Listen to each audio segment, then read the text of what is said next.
Gigantopithecus दक्षिणी चीन के शुरुआती से लेकर बीच के प्लेस्टोसिन तक के बंदरों का एक खत्म हो चुका वंश है, जिसे एक ही प्रजाति गिगेंटोपिथेकस ब्लैकी दिखाती है। थाईलैंड, वियतनाम और इंडोनेशिया में भी इसकी पहचान की जा सकती है। गिगेंटोपिथेकस के पहले बचे हुए हिस्से 2/3 दाढ़ के दांत 1935 में एंथ्रोपोलॉजिस्ट राल्फ वॉन कोएनिग्सवर्ग ने एक दवा की दुकान में पहचाने थे, जिन्होंने बाद में बंदर के बारे में बताया था। 1956 में लियूचिन में पहला मैंडिबल और 1000 से ज्यादा दांत मिले थे, और तब से कम 16 जगहों पर और भी कई बचे हुए हिस्से मिले हैं। अभी सिर्फ दांत और 4 मैंडिबल ही पता है, और कंकाल के दूसरे हिस्से शायद शाही ने फॉसिल बनने से पहले ही खा लिए होंगे।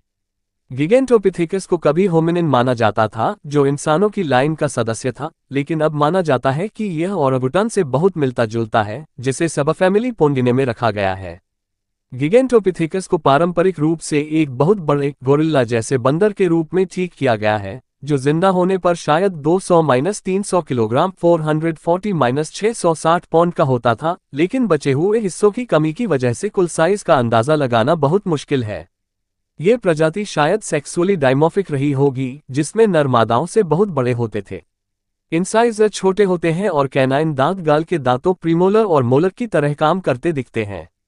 प्रीमोलर ऊंचे क्राउन वाले होते हैं और चौथा प्रीमोलर बहुत मोलर जैसा होता है।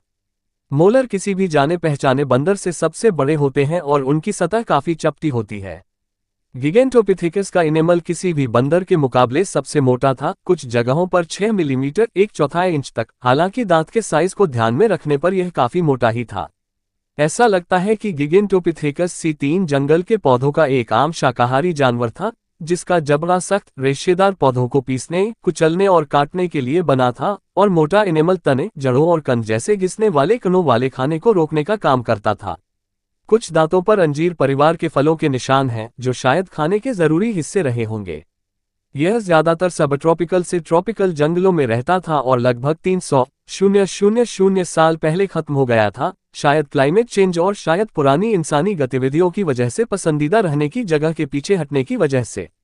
गिगेंटोपिथेकस क्रिप्टोजूलॉजी शकल में तिब्बती ऐती या अमेरिकन बिगफुट की पहचान के तौर पर पॉपुलर हो गया है, जो स्थानीय लोककथाओं में इंसानों जैसे जीव हैं।